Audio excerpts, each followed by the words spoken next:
Krishna, welcome back to my channel. So friends, ಇವತ್ತಿನ reading ನಿಮ್ಮ ವ್ಯಕ್ತಿಯ ಕರೆಂಟ್ ಎನರ್ಜೀಸ್, ಕರೆಂಟ್ ಫೀಲಿಂಗ್ಸ್ ನಿಮಗೋಸ್ಕರ ಏನಿದೆ, ಅವರು ನಿಮ್ ಬಗ್ಗೆ ಏನ್ ಫೀಲ್ ಮಾಡ್ತಾ ಇದಾರೆ ಅಂತ ನೋಡೋಣ. ಸ್ಪೆಷಲಿ ಯಾರು ನೋ ಕಾಂಟ್ಯಾಕ್ಟ್ ಅಲ್ಲಿ ಇದ್ದೀರಾ ಅವ್ರಿಗೋಸ್ಕರ ಈ ಒಂದು ರೀಡಿಂಗ್ ಆಗಿರುತ್ತೆ. ಅಂಡ್ ವಿಡಿಯೋ ಜನರಲ್ ಆಗಿರುತ್ತೆ, ಕಲೆಕ್ಟಿವ್ ಆಗಿರುತ್ತೆ. ನಿಮ್ ಜೊತೆ ರೆಸನೇಟ್ ಆದ್ರೆ ಮಾತ್ರ ತಗೊಳ್ಳಿ, ಹಾಗೆ ಟೈಮ್ಲೆಸ್ ಆಗಿರುತ್ತೆ. ಯಾವಾಗ ಸ್ಕ್ರೀನ್ ಮೇಲೆ ನೋಡ್ತೀರಾ ಅವಾಗ ಇದು ನಿಮ್ಗೆ ರೆಸನೇಟ್ ಆಗುವಂತದ್ದು. ಪರ್ಸನಲ್ ರೀಡಿಂಗ್ ಯಾರಿಗೆಲ್ಲ ಬೇಕು, ಡಿಸ್ಕ್ರಿಪ್ಷನ್ ಇರುವಂತಹ ನಂಬರ್ಗೆ ನೀವು ಕಾಂಟ್ಯಾಕ್ಟ್ ಮಾಡಬಹುದು. ಓಪನ್ ಮೈಂಡೆಡ್ ಇಂದ ಈ ರೀಡಿಂಗ್ ನೋಡಿ, take what resonates to you. So guys, ಈ ಒಂದು ಫ್ಲೇಮ್ ನ ನೋಡ್ತಾ ನಿಮ್ಮ ವ್ಯಕ್ತಿ ಹೆಸರನ್ನ 3 ಬಾರಿ ತಗೊಳ್ಳಿ, ಸೊ ದಟ್ ನೀವು ಅವರ ಎನರ್ಜೀಸ್ಗೆ ಕನೆಕ್ಟ್ ಆಗ್ತೀರಾ. Hey universe, help me to guide, help me to guide, help me to guide. Currently ನೀವು ಯಾವ ತರದ ವ್ಯಕ್ತಿ ಜೊತೆ ಇದ್ದೀರಾ ಅಂತಂದ್ರೆ, ಈ ವ್ಯಕ್ತಿ ಯಾವಾಗ್ಲೂ ತಮ್ಮ ಬಗ್ಗೆ ಯೋಚನೆ ಮಾಡ್ತಾರೆ, ಯಾವಾಗ್ಲೂ ಈಗೋ ಇಂದ ಇರ್ತಾರೆ ಅಂತ ಹೇಳ್ಬಹುದು. ಎಲ್ಲವೂ ನಂದೇ ಆಗ್ಬೇಕು, ಎಲ್ಲ ನಾನು ಹೇಳ್ದ ಹಾಗೆ ನಡಿಬೇಕು, ನನ್ನ ಕಂಟ್ರೋಲ್ ಅಲ್ಲೇ ಇರಬೇಕು, ನಾನು ನಡೆದಂತೆ ಎಲ್ರೂ ನಡಿಬೇಕು, ಅಂದ್ರೆ ನಾನು ಹೇಳೋ ರೀತಿನಲ್ಲೇ ಎಲ್ಲರ ಲೈಫ್ ಇರಬೇಕು. ಆ ತರದ ಒಂದು ವ್ಯಕ್ತಿ ಅಂತ ಹೇಳ್ಬಹುದು. ಒಂದ್ ರೀತಿನಲ್ಲಿ ಸೆಲ್ಫ್ ಸೆಂಟರ್ಡ್ ಅಂತಾನೆ ಹೇಳ್ಬಹುದು, ನಾರ್ಸಿಸಿಸ್ಟ್ ಅಂತ ಹೇಳ್ಬಹುದು, ಅಥವಾ ಟಾಕ್ಸಿಕ್ ಅಂತ ಹೇಳ್ಬಹುದು. ಸೊ ಆ ತರದ ಎನರ್ಜಿ ಇರುವಂತಹ ವ್ಯಕ್ತಿ ಜೊತೆ, ಆ ತರ ಮೆಂಟಾಲಿಟಿ ಇರುವಂತಹ ವ್ಯಕ್ತಿ ಜೊತೆ ನೀವು ಇದ್ದೀರಾ. ಅಂಡ್ ಈ ವ್ಯಕ್ತಿ ಯಾರ ಜೊತೆಗೂ ಅಡ್ಜಸ್ಟ್ ಆಗೋದಿಲ್ಲ. And this person only wants alone. ಅವ್ರಿಗೆ ಯಾವಾಗ ನಿಮ್ ಜೊತೆ ಮಾತಾಡ್ಬೇಕು ಅನ್ಸುತ್ತೆ, ಅಥವಾ ಅವ್ರಿಗೆ ಮನಸ್ಸು ಯಾವಾಗ ಬರುತ್ತೆ ಆವಾಗ ಮಾತ್ರ ನಿಮ್ ಜೊತೆ ಮಾತಾಡ್ತಾರೆ. ಇಲ್ಲ ಅಂದ್ರೆ ನೋ ಕಾಂಟ್ಯಾಕ್ಟ್ ಮಾಡ್ತಾರೆ. ಆನ್ ಅಂಡ್ ಆಫ್ ಕನೆಕ್ಷನ್ ಇಲ್ಲಿ ತುಂಬಾ ಇದೆ. ಅವ್ರಿಗೆ ಅನ್ನಿಸ್ಬೇಕು, ಅವ್ರಿಗೆ ಮನಸ್ಸಾಗ್ಬೇಕು, ಅವಾಗ ಮಾತ್ರ ಅವ್ರು ಕಾಲ್ ಮಾಡೋದು. ಸಪೋಸ್ ಅವ್ರಿಗೆ ಅನ್ನಿಸಿಲ್ವಾ, ಏನೋ ಒಂದು ಕೆಲಸದ ಒತ್ತಡ, ಬ್ಯುಸಿ, ಏನೋ ಒಂದು ರೀಸನ್ ಕೊಟ್ಟು ಅವ್ರು ಬೇಕಂತಲೇ ನಿಮ್ಮಿಂದ ದೂರ ಉಳಿಯುವಂಥದ್ದು. ಸೊ ಈ ರೀತಿಯ ಒಂದಷ್ಟು ಗುಣಗಳು ಇರುವಂತಹ ವ್ಯಕ್ತಿ ಜೊತೆ ನೀವು ಕರೆಂಟ್ಲಿ ಡೀಲ್ ಮಾಡ್ತಾ ಇದ್ದೀರಾ. ಅಂಡ್ ಸಮ್ವೇರ್ ಈ ತರದ ಪರ್ಸನಾಲಿಟಿ ಬಹುಶಃ ನಿಮಗೆ ಅರ್ಥ ಆಗ್ತಾ ಇಲ್ಲ. ತುಂಬಾ ಭಾವನಾತ್ಮಕವಾಗಿ ನೀವು ಯೋಚಿಸ್ತಾ ಇರೋದ್ರಿಂದ ಈ ವ್ಯಕ್ತಿ ಬಗ್ಗೆ, ಅಥವಾ ತುಂಬಾ ಪಾಸಿಟಿವ್ ಆಗಿದ್ದೀರಾ, ಬ್ಲೈಂಡ್ ಆಗಿ ನಂಬಿದ್ದೀರಾ. ಸೊ ಹಾಗಾಗಿ ಈ ಒಂದು ವ್ಯಕ್ತಿಯ ವ್ಯಕ್ತಿತ್ವ ನಿಮ್ಗೆ ಅರ್ಥ ಆಗ್ತಾ ಇಲ್ಲ, ಅಥವಾ ಅರ್ಥ ಆದ್ರೂ ಪ್ರೀತಿಸಿದೀನಿ, ಇಷ್ಟಪಟ್ಟಿದ್ದೀನಿ, ನನ್ನ ಪಾರ್ಟ್ನರ್ ಹೇಗೆ ಇದ್ರು ನಾನು ಅಕ್ಸೆಪ್ಟ್ ಮಾಡ್ಲೇಬೇಕು ಅನ್ನೋ ಕಾರಣಕ್ಕೆ ಈ ಒಂದು ವ್ಯಕ್ತಿ ಜೊತೆ ನೀವು ಇದ್ದೀರಾ. ಬಟ್ ಈ ವ್ಯಕ್ತಿ ನಿಮ್ನ ಕಾರ್ನರ್ ಮಾಡ್ತಾ ಇದ್ದಾರೆ. ಇವರು ನಿಮ್ ಜೊತೆ ಇದ್ರೂ ಕೂಡ ನೀವು ಲೋನ್ಲಿ ಫೀಲ್ ಮಾಡ್ತೀರಾ. ಇವ್ರು ನಿಮ್ ಜೊತೆ ಎಷ್ಟೇ ಟೈಮ್ ಸ್ಪೆಂಡ್ ಮಾಡಿದ್ರು ಅಥವಾ ಮೀಟ್ ಮಾಡಿದ್ರು ನೀವು ಅಲ್ಲಿ ಅಲೋನ್ ಫೀಲೇ ಮಾಡ್ತೀರಾ. ನಿಮಗೋಸ್ಕರ ಟೈಮ್ ಕೊಡಬೇಕು ಅಂತ ಬಂದಿರ್ತಾರೆ, ಬಟ್ ಸ್ಟಿಲ್ ಅವರು ಅವರ ಒಂದು ಪರ್ಸನಲ್ ಕೆಲಸದ ಕಡೆ ಬ್ಯುಸಿ ಆಗ್ಬಿಡ್ತಾರೆ. ಸೊ ಆ ರೀತಿಯ ಒಂದಷ್ಟು ಸಿಚುವೇಶನ್ಸ್ ಇಲ್ಲಿ ನಿಮ್ಮಿಬ್ಬರದು ನಡೀತಾ ಇದೆ ಅಂತ ಹೇಳ್ಬಹುದು. ಮಿಸ್ಅಂಡರ್ಸ್ಟ್ಯಾಂಡಿಂಗ್ಸ್ ತುಂಬಾ ಇದೆ. ಇಬ್ಬರ ಮೈಂಡ್ಸೆಟ್ ಕೂಡ ತುಂಬಾ ಡಿಫ್ರೆಂಟ್ ಇದೆ. ನಿಮ್ದು ತುಂಬಾ ಪಾಸಿಟಿವ್ ಅಂಡ್ ಎಮೋಷನಲ್ ಇದ್ರೆ, ಆ ವ್ಯಕ್ತಿದು ಬರೀ ಅವರ ಪಾಯಿಂಟ್ ಆಫ್ ವ್ಯೂ ಓನ್ಲಿ, ಅವರ ಒಂದು ಪ್ರಾಕ್ಟಿಕಲ್ ವೇ ಅಥವಾ ಈಗೋಯಿಸ್ಟಿಕ್ ವೇನಲ್ಲಿ ನಾನು ಹೇಳ್ದ ಹಾಗೆ ಆಗ್ಬೇಕು, ಅಥವಾ ತಪ್ಪು ಸರಿಗಳನ್ನ ನೋಡದೆ ಅವ್ರಿಗೆ ಏನ್ ಅನ್ಸುತ್ತೋ ಅದೇ ಸರಿ, ಫೈನಲ್. ಅವ್ರು ತಪ್ಪು ಮಾಡಿರದೆ ಇರ್ಲಿ, ನೋ, ನಾನು ಹೇಳ್ತಾ ಇದ್ದೀನಿ ಅಂದ್ರೆ ನೀನ್ ತಪ್ಪು, ನಾನ್ ಸರಿ.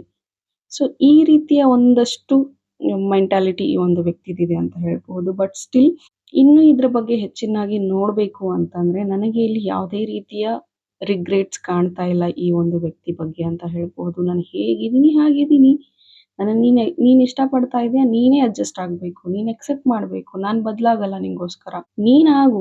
ಸೊ ಈ ರೀತಿಯ ಒಂದು ಮೈಂಡ್ ಸೆಟ್ ಅಲ್ಲಿ ಇದ್ದಾರೆ ಅಂತ ಹೇಳ್ಬಹುದು.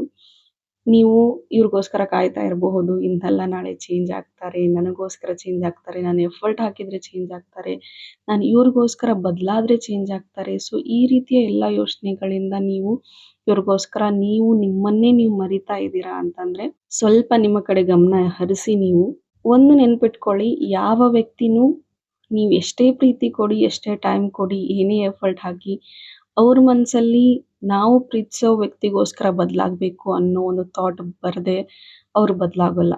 ಈಗ ನೀವು ಇವ್ರನ್ನ ಪ್ರೀತಿಸ್ತಾ ಇದ್ದೀರಾ, ಇವ್ರನ್ನ ಇಷ್ಟಪಡ್ತಾ ಇದ್ದೀರಾ, ಅಂಡ್ ನೀವು ಇವ್ರಿಗೋಸ್ಕರ ಚೇಂಜ್ ಆಗ್ತಾ ಇದ್ದೀರಾ. ಬಟ್ ಸ್ಟಿಲ್ ಈ ವ್ಯಕ್ತಿ ನಿಮ್ಮನ್ನ ಇಷ್ಟಪಡ್ತಾ ಇದ್ದಾರೆ, ಬಟ್ ಅವರ ಒಂದು ಓನ್ ಟರ್ಮ್ಸ್ ಅಂಡ್ ಕಂಡೀಷನ್ಸ್ ಜೊತೆ. ನನಗೆ ನೀನ್ ಇಷ್ಟ, but with terms and conditions. ಆ ರೀತಿಯ ಮೈಂಡ್ಸೆಟ್ ಈ ಒಂದು ವ್ಯಕ್ತಿದಿದೆ ಅಂತ ಹೇಳ್ಬಹುದು.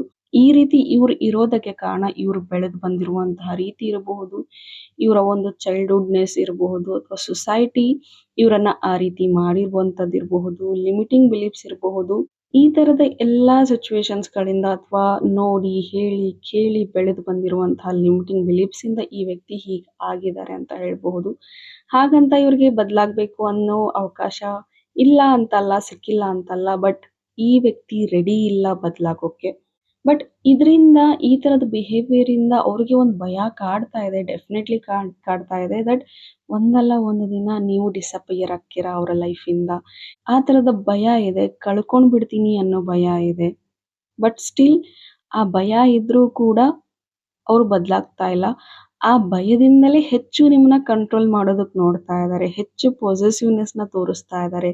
ಆ ಭಯದಿಂದ ನಾನ್ ಕಳ್ಕೋಬಾರ್ದು, ನನಗೇ ಸೇರ್ಬೇಕು, ಅಷ್ಟು ಪೊಸೆಸಿವ್‌ನೆಸ್ ಈ ಒಂದು ವ್ಯಕ್ತಿದಿದೆ ಅಂತ ಹೇಳ್ಬಹುದು.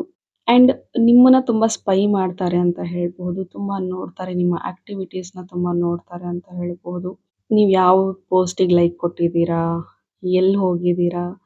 ಎವ್ರಿಥಿಂಗ್ ನೋ ಕಾಂಟ್ಯಾಕ್ಟ್ ಅಲ್ಲಿ ಇದ್ರೂ ಕೂಡ ಎಲ್ಲವನ್ನು ಅಬ್ಸರ್ವ್ ಮಾಡ್ತಾರೆ ಅಂತ ಹೇಳ್ಬಹುದು. ಅಥವಾ ಬೇರೆ ಯಾವುದೋ ಫೇಕ್ ಅಕೌಂಟ್ ಇಂದ ಇವರು ನಿಮ್ಮನ್ನ ಅಬ್ಸರ್ವ್ ಮಾಡ್ತಾ ಇರುವಂತದ್ದು, ಸ್ಪೈ ಮಾಡ್ತಾ ಇರುವಂತದ್ದು ಇಲ್ಲಿ ಇಮೇಜಸ್ ಇದೆ.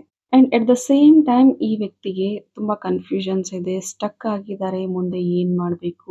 ಸಮ್‌ಟೈಮ್ಸ್ ಈ ಒಂದು ವ್ಯಕ್ತಿಗೂ ಅನ್ನಿಸ್ತಾ ಇರುತ್ತೆ ದಟ್ ನಾನ್ ಈ ತರ ಇರಬಾರ್ದು. ನಾನ್ ಯಾಕೆ ಹೀಗಿದ್ದೀನಿ? ನಾನ್ ಚೇಂಜ್ ಆಗ್ಬೇಕು.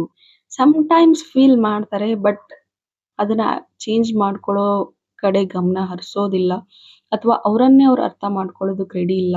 ಅವರ ಒಂದು ಥಾಟ್‌ಗಳಲ್ಲಿ ಅವರು ಫೇಸ್ ಮಾಡೋದಕ್ಕೆ ರೆಡಿ ಇಲ್ಲ. ಅವ್ರಿಗೆ ಹೇಳ್ತಾ ಇರುತ್ತೆ ಅವ್ರ ಅಂತರಾತ್ಮ, ನೀನು ಈ ರೀತಿ ಇದೀಯಾ?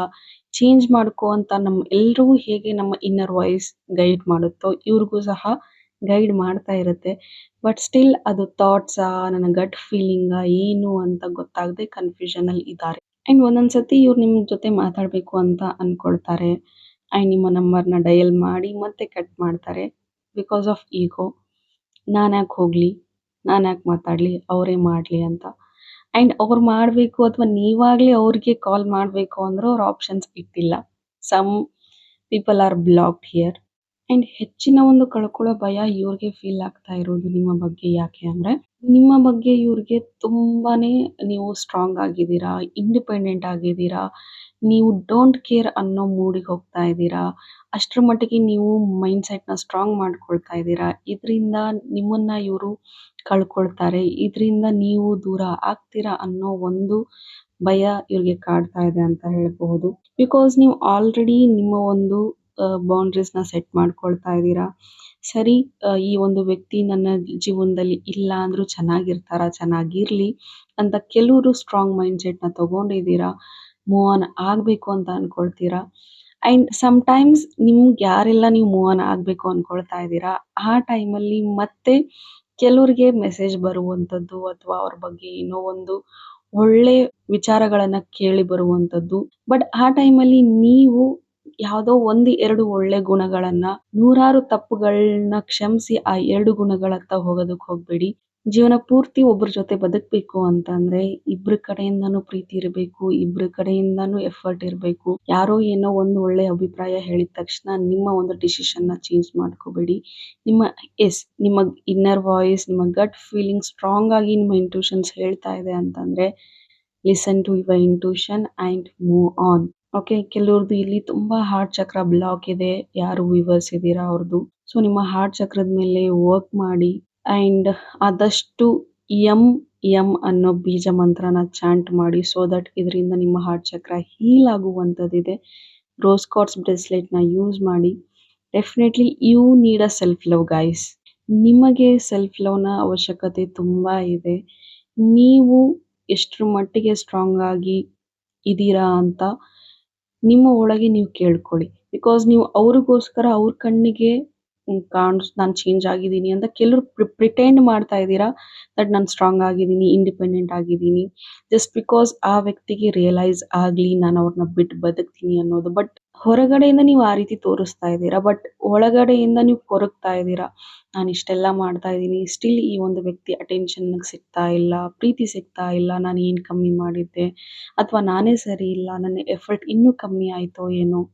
ಸೊ ಈ ರೀತಿಯ ಯೋಚನೆಗಳು ನಿಮಗೆ ಬರ್ತಾ ಇದೆ.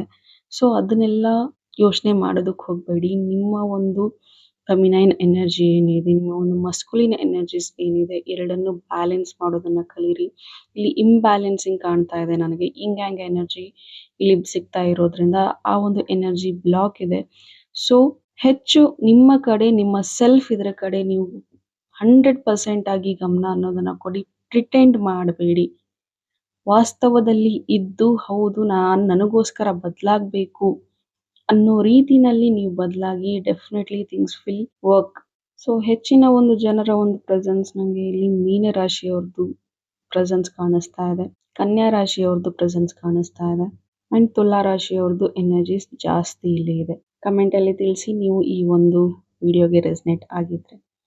ಓಕೆ, ಸೊ ಇದಾಗಿತ್ತು ನಿಮ್ಮ ಒಂದು ರೀಡಿಂಗ್. ಹೋಪ್ ಈ ಒಂದು ರೀಡಿಂಗ್ ನಿಮಗೆ ಇಷ್ಟ ಆಗಿದೆ ಅಂತ ಭಾವಿಸ್ತೀನಿ. ಇಷ್ಟ ಆಗಿದ್ರೆ ಕಮೆಂಟ್ ಅಲ್ಲಿ ತಿಳಿಸಿ. Thank you. God bless you all.